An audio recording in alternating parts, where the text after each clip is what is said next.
if your politicians and your businesses said to the British government, you've simply got this wrong.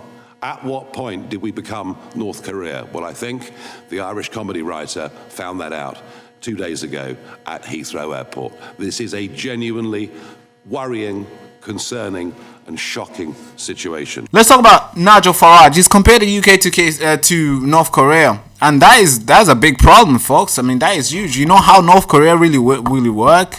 Damn, that's a huge problem. I mean, we should all be alarmed at this. Because what?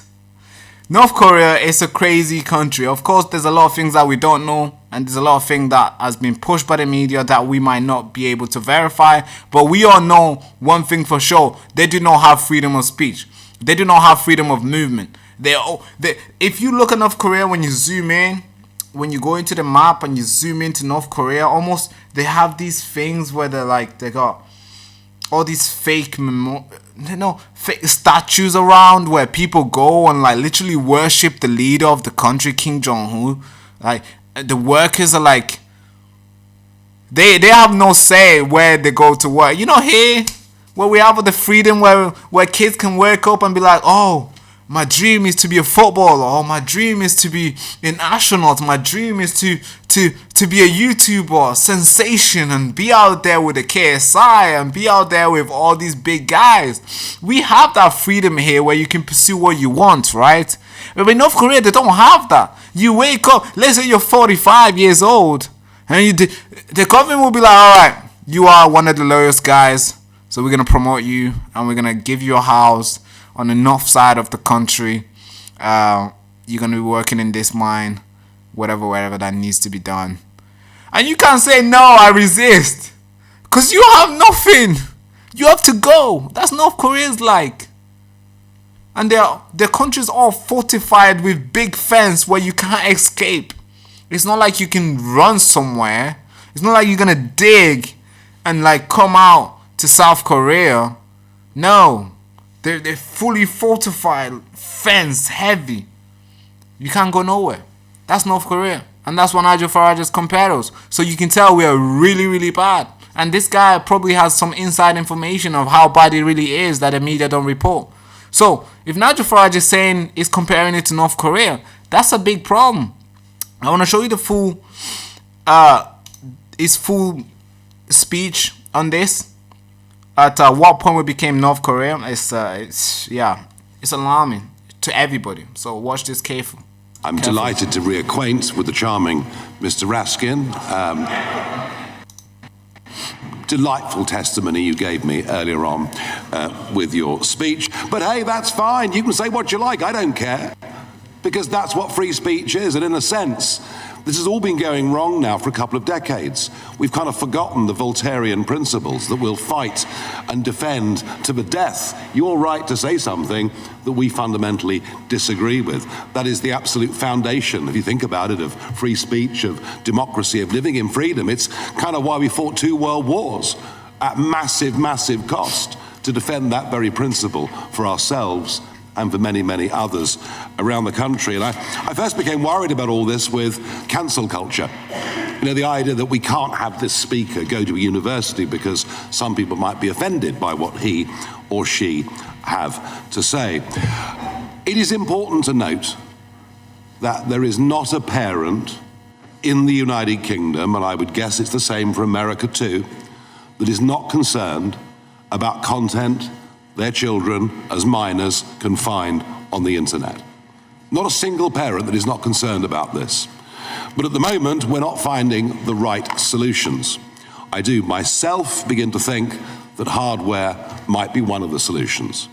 That laptops, that handsets could be programmed so that many, many apps and many, many services simply aren't available from these devices. But what we've done is to go down the legislative route.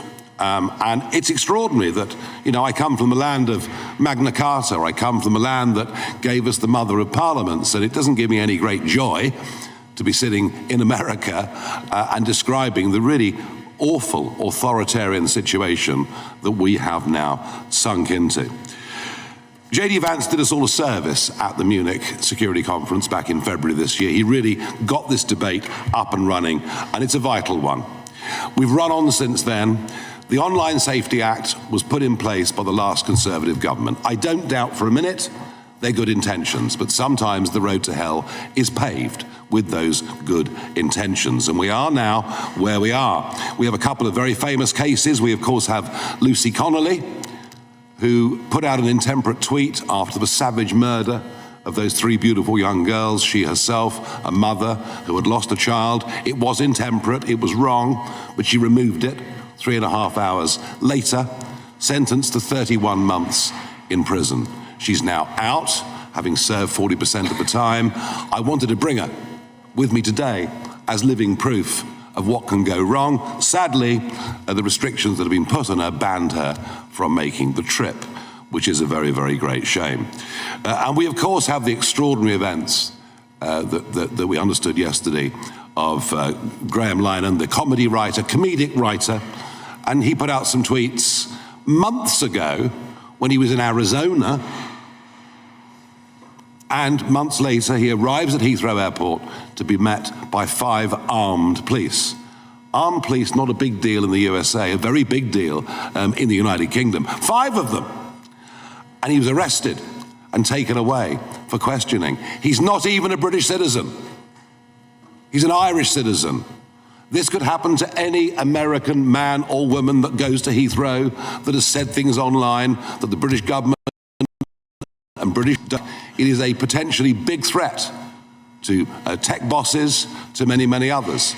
This legislation we've got will damage trade between our countries, threaten free speech across the West because of the knock-on rollout effects of this legislation from us or from the European Union. So I've come today as well to be a klaxon, to say to you, don't allow piece by piece this to happen here in America.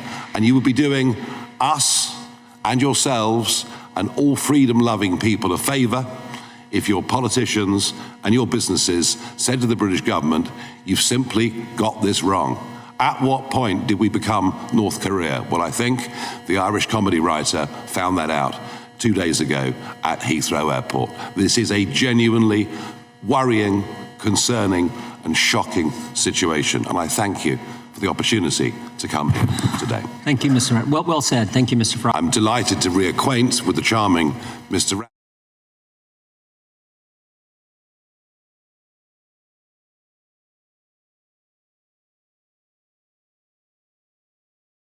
At what point did we become North Korea? That's Nigel Farage comparing us to North Korea. That's how bad it is here, folks.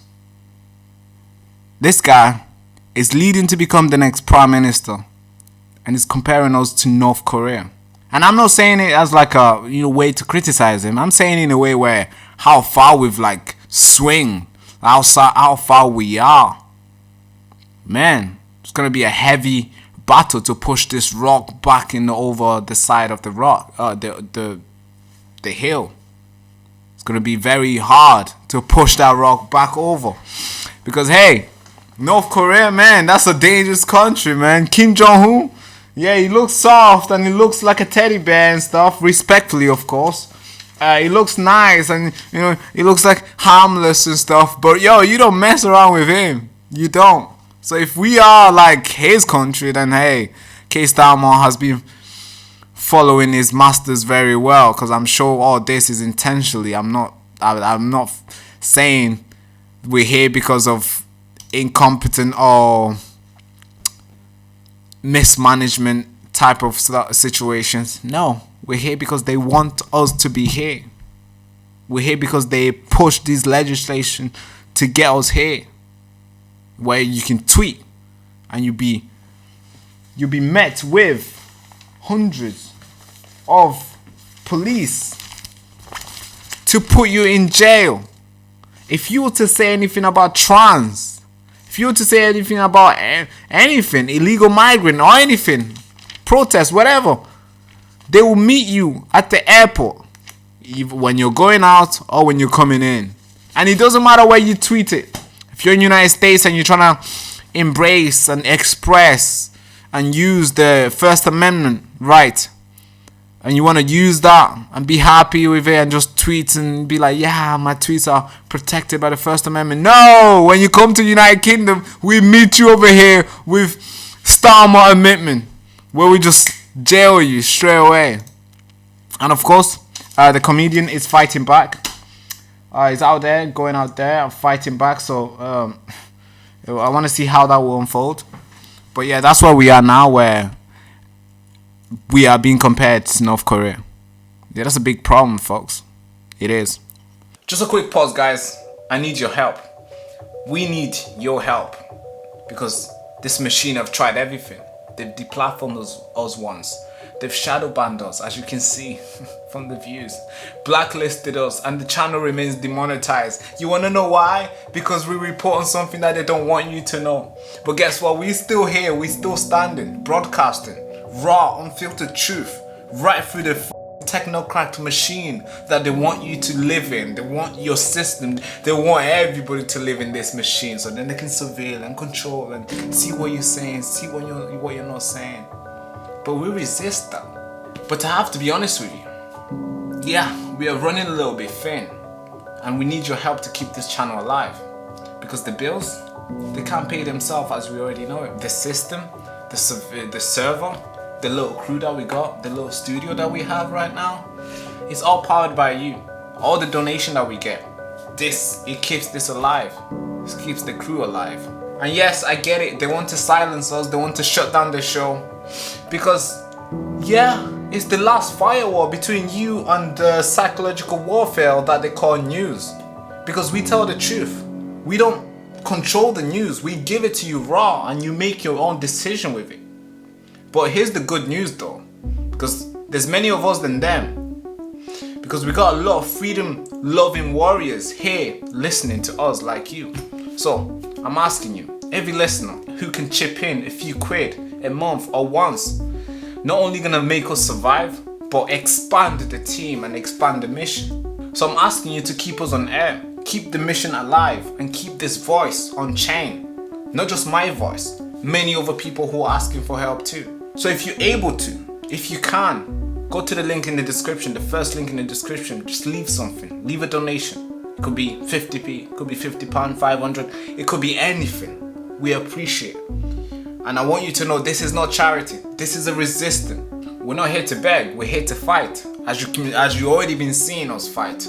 But with your help, we win, and we always win, always.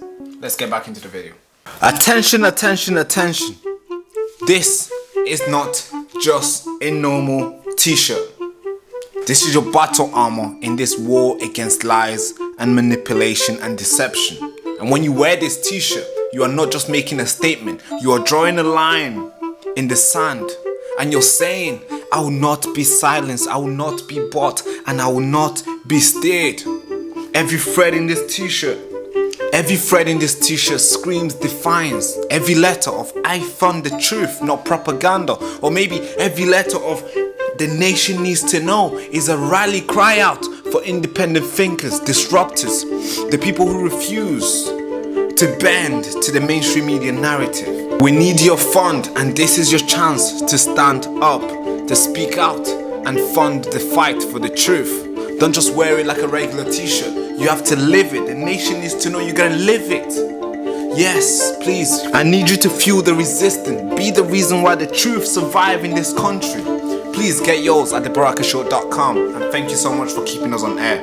Thank you. In the shadow of the digital gulag, we fire up the truth cannon and blast through the lies. And the show host, Baraka Amuri.